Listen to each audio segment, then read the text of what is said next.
An ancient word, Genesis 41, selected verses. After 2 whole years, Pharaoh dreamed that he was standing by the Nile, and there came up and out of the Nile 7 sleek and fat cows, and they grazed in the reed grass. Then 7 other cows, ugly and thin, came up out of the Nile after them. The ugly and thin cows ate up the 7 sleek and fat cows, and Pharaoh awoke. Then he fell asleep and dreamed a second time. 7 ears of grain, plump and good, were growing on one stalk. Then 7 ears, thin and blighted by the east wind, sprouted after them.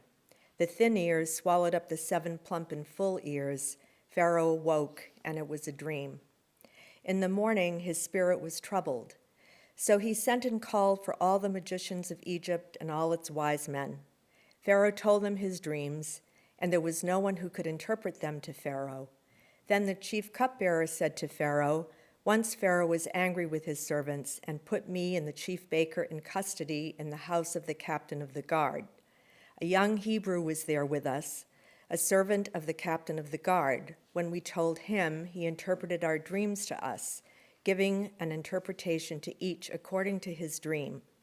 Then Pharaoh sent for Joseph, and he was hurriedly brought out of the dungeon. When he had shaved himself and changed his clothes, he came in before Pharaoh, and Pharaoh said to Joseph, "I have had a dream, and there is no one who can interpret it.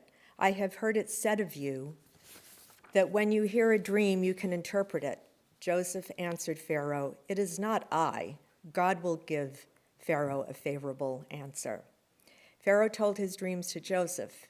Then Joseph said to Pharaoh, "Pharaoh's dreams are one and the same. God has revealed to Pharaoh what he is about to do. There will come 7 years of great plenty through all the land of Egypt. After them, there will arise 7 years of famine, and all the plenty will be forgotten in the land of Egypt. The famine will consume the land." So Pharaoh said to Joseph, "Since God has shown you all this, there is no one so discerning and wise as you. You shall be over my house, and all my people shall order themselves as you command. Only with regard to the throne will I be greater than you." Thus Joseph gained authority over the land of Egypt. Joseph was 30 years old when he entered the service of Pharaoh, king of Egypt. And Joseph went out from the presence of Pharaoh and went through all the land of Egypt. During the 7 plenteous years, the earth produced abundantly. He gathered up all the food of the 7 years when there was plenty in the land of Egypt and stored up food in the cities. He stored up in every city the food from the fields around it. The 7 years of plenty came to an end, and the 7 years of famine began to come, just as Joseph had said. And since the famine had spread all over the land, Joseph opened all the storehouses and sold to the Egyptian, for the famine was severe in the land of Egypt. Moreover, all the world came to Joseph in Egypt to buy grain, because the famine became severe throughout the world. A contemporary word, lorabazalon, excerpt from Life After Exoneration. Fairy tales are seductive. A sweet-faced, innocent hero is victimized by evildoers, poisoned, enslaved, enticed into an oven, locked in a cage to be eaten. Our protagonist withstands these outrages with bravery and fortitude, and then intervention, magical or otherwise, arrives, and with it, freedom, love, and redemption. Trauma and misery vanish, and the reader is rewarded with happily ever after. The narrative arc is always the same in fairy tales. The suffering, no matter how hideous or unwarranted, has a fixed endpoint. God triumphs over evil, youth, beauty, and hope are restored, soul and spirit intact, the protagonist thrives in some perpetually blissful state. Fairy tale plot lines resonate in our Hollywood culture, which believes firmly in the restorative power of second chances and the cauterizing effect of retribution. Justice is done, and villains receive their due. Here ends the reading.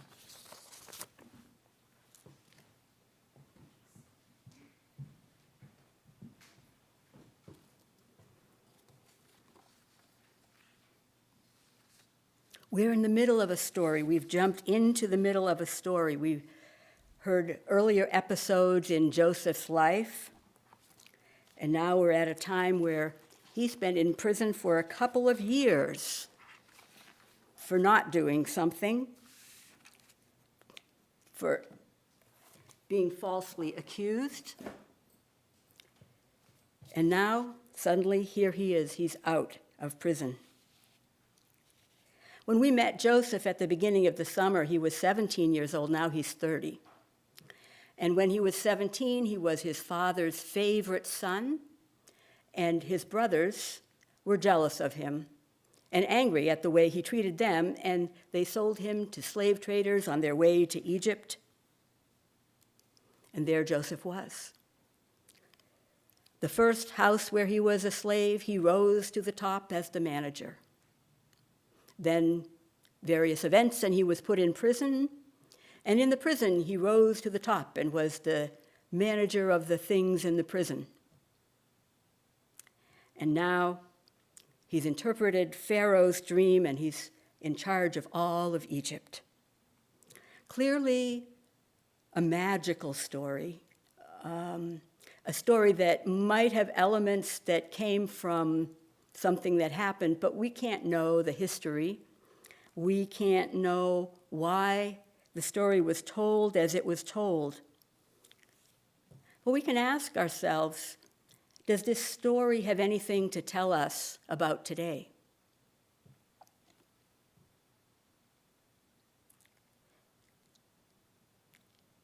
There's a big theme in the Joseph story, which is about family conflict, and for the moment, that is all set aside.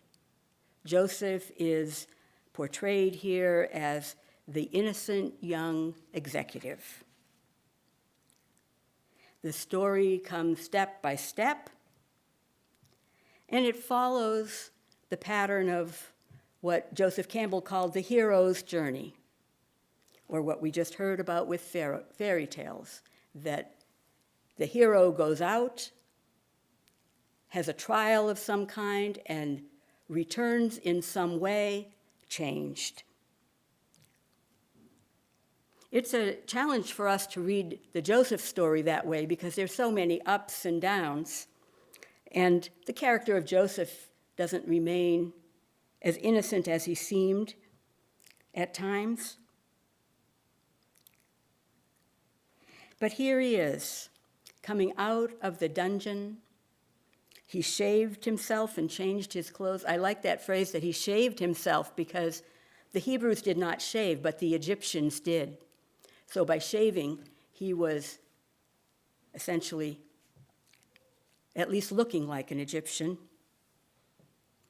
And he changed his clothes. You might remember that in the first story, he lost his multicolored coat in the adventure with his brothers. In the second story, he lost his cape when it was grabbed from him as he escaped. Now he's changed his clothes again. There's a lot of changing the clothes in this story of Joseph. And we might think about what that could mean. Because think about the times in our own lives when we've started in a new situation and we have indeed changed our clothes. Actually or metaphorically. I know when I began teaching, which was many years ago now, I used to put on a blazer every time because it made me feel like I had a little bit of authority anyway. We all have ways that our clothes signify to us what is our role and what is our purpose.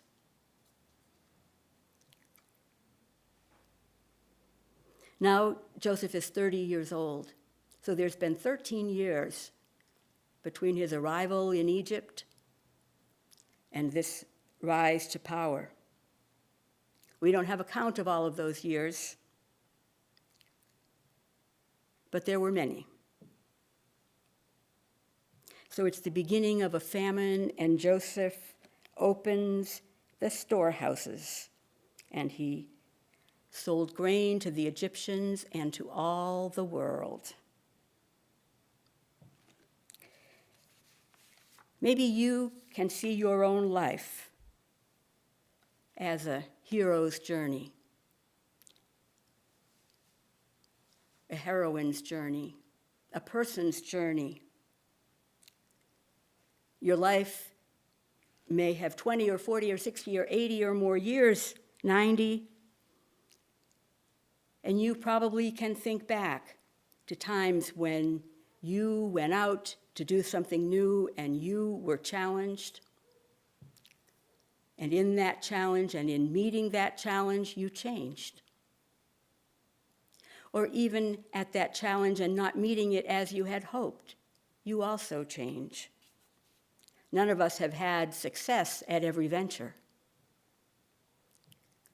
None of us have always come out where we hoped. But we're here now. And we're here because we continue to hope. We continue to hope that there is a way that joining in community, studying the old stories of wisdom, studying new stories of wisdom, listening to each other, gathering together to share food at a potluck, just to talk over coffee after worship, and everyone's invited for that.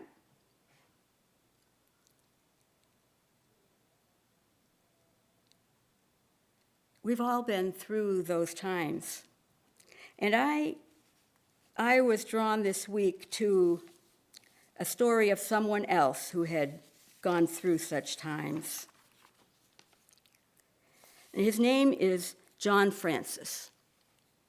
And I read about him in the Marin IJ this week, so if you read that paper, you might have seen his story there as well.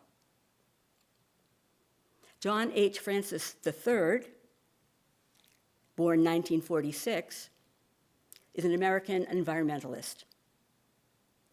And in the early 1970s, he was living in West Marin in Point Reyes Station. He had grown up in Philadelphia, an African-American man who seems to have wandered wherever he wanted. It certainly wasn't a predominantly African-American community, but that was his home. And he had friends there and things to do. And then in 1971, there was an enormous oil spill at the Golden Gate. 2 oil tankers ran into each other. And it shook him up. He had never thought about the environment, but he and a friend went down to witness it, and the stench and trying to help the oil-covered birds and clean the sands, it changed him. It changed him. And the next year, a friend died suddenly, and he realized that you don't know what you have for today and tomorrow and the next day. So you can't just hang around and wait. You need to take action. And so Francis's action the first day was refusing to ride or in a car or to drive. And he started walking everywhere. And it went 1 day, 2 days, 3 days. Pretty soon he was only walking everywhere, all over Marin. It might take him all day long to get to San Anselmo for a concert, and then all night long to walk back. Going to the movies in San Rafael was a really big deal. It took a couple days to get there. His life pace changed, and he began walking and walking.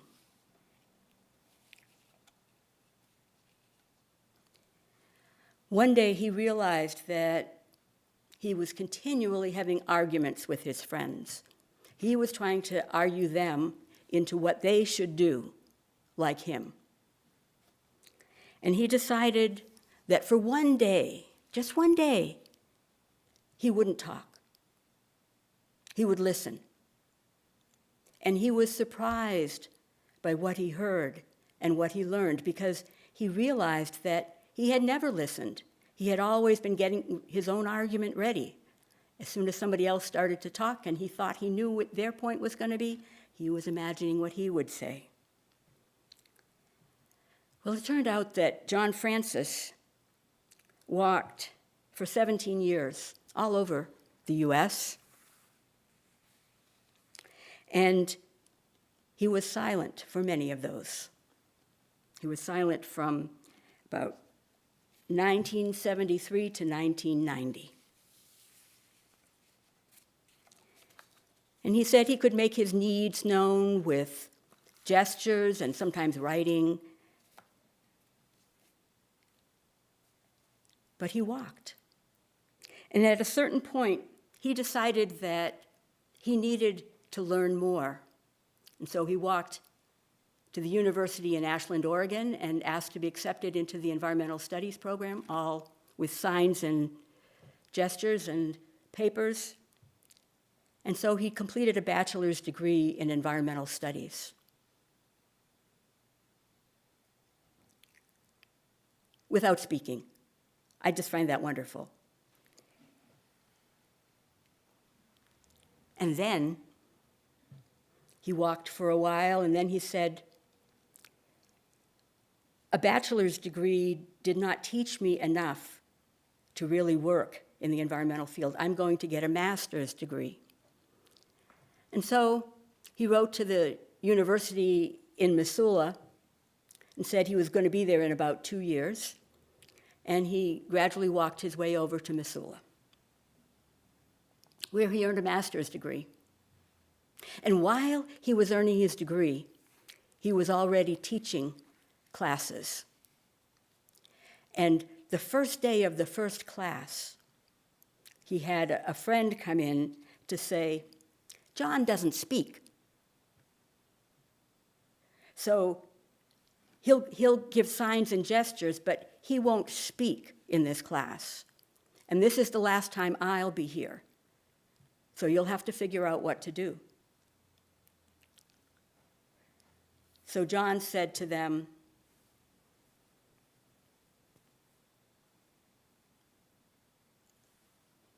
and the students said out loud to each other, what's that about? Someone said, it's about a forest. People are cutting down trees. It's about clear cutting. Oh no, it's about cutting with a handsaw, because if you cut with a handsaw, you can't clear cut a forest. So the students themselves had a whole discussion about forests with an occasional gesture from John. John thought after the first day that no one would come back, but they all came back, and soon other students were trying to join the class as well. This was a class where you really got to think. You got to think out loud and talk with people and try to figure out what was happening. That's part of what we do here, isn't it? We think together. I talk too much. We think together, and then we don't necessarily agree on every point. In fact, that's part of our essence as a church, that we don't need to agree on our beliefs about God or Jesus or the Bible, but we do agree that there's something in this Christian tradition that calls to us, that says, follow Jesus. Learn from Jesus how to live. And so that's what we seek to do. And John never talked about religion in his stories that I read, that he wrote and that people wrote about him. So I don't know if he thought he was following Jesus or following the environment. But John kept walking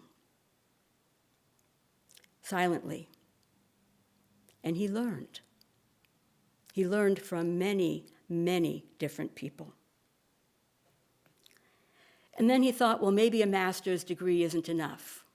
And so he went to University of Wisconsin at Madison and did a PhD. His dissertation was on oil spills.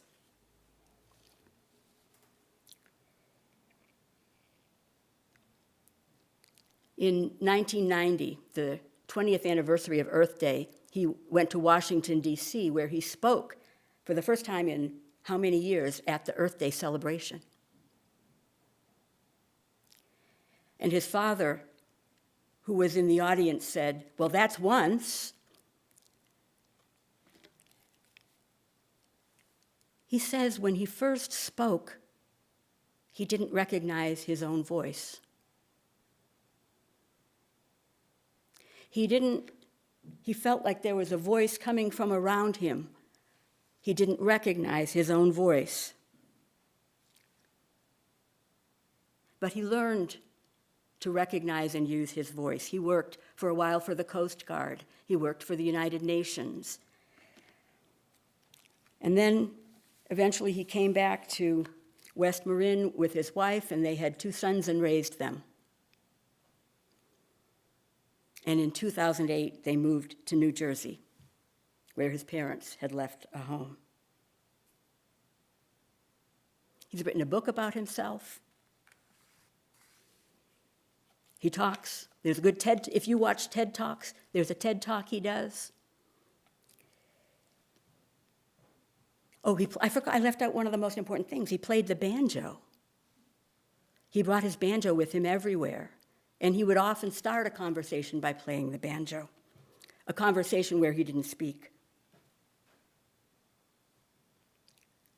This multi-gifted man was in the Marin IJ this week because he came back to visit, and people were so happy to see him. He's a man who has such a gentle spirit, such a gentle spirit.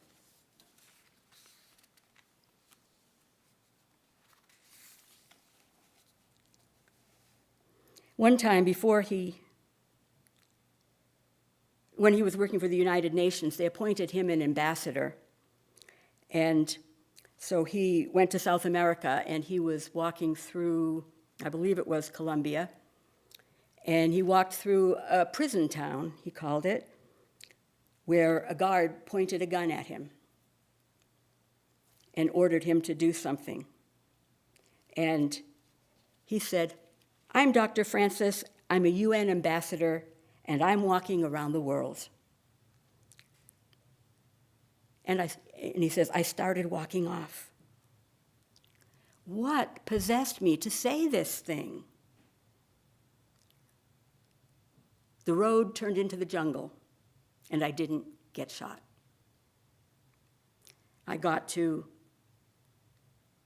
He found himself saying, "Free at last, free at last. Thank God Almighty, I'm free at last." What was that about, I'm saying? Why did that come to my mind? And it took him 100 more miles of walking, but he figured it out. He says, "I had become a prisoner. I was a prisoner, and I needed to escape. The prison that I was in was the fact that I did not drive or use motorized vehicles. Because when I started, it seemed very appropriate to me," he says. Every birthday he asked himself whether to continue the silence, but he never asked himself whether to continue the walking. But when he had first made that decision, had no idea he would be a UN ambassador or have a PhD. And he realized that he now had responsibilities to more than himself, and he was going to have to change. We can do it, says John. And I was afraid to change because I was so used to being the guy who only walked.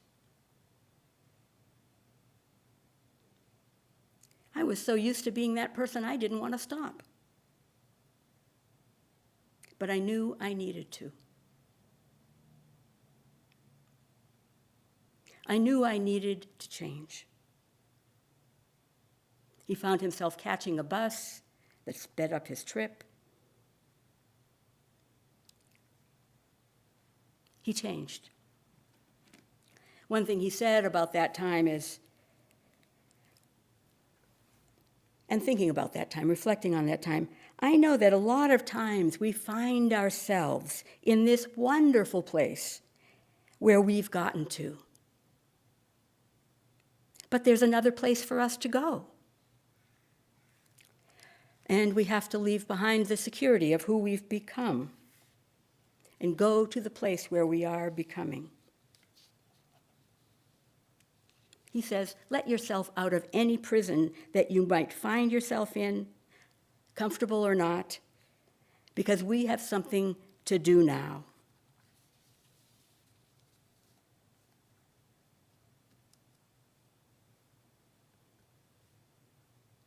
So he says, let's go out into the world and take caring and love and respect.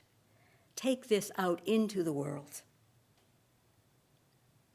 Because we are the environment, and how we treat each other is really how we're going to treat the environment.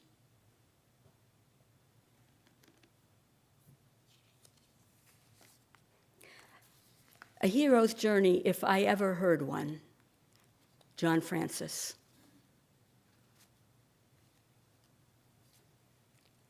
A man who clearly knew when he made a decision and followed through. And he knew when he needed to change.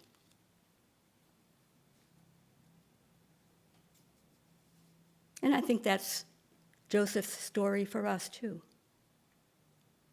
When Joseph was sold into slavery, he knew he needed to change from the spoiled brat of a baby brother into someone who took charge of himself. When he went to prison, by the way, this is fun, in the Hebrew, the same word for prison or dungeon is used for the pit where Joseph's brothers threw him in the early part. So there's this pit, this dungeon that recurs. When he found himself in a dungeon, he had to look at himself and say, well, what can I do here? And when he found himself in front of Pharaoh, he had to say, and what can I do here? I think that's our question. What can I do here? What can we do here? What is this life, this moment calling us to do? Individually, together, in pairs? What is this life calling us to do? Well, I think that John's hints of caring, love, and respect, his instructions, are a big part of it. But I think another part of it is just what John learned, and that is to listen. To listen. To listen to each other, even to listen to ourselves when we find ourselves saying, free at last, free at last. What is this prison I need to leave? Because we can be, at least in a moment, free at last. We can continue to be free at last. Thank you, John Francis, and thank you, Joseph, for teaching us today.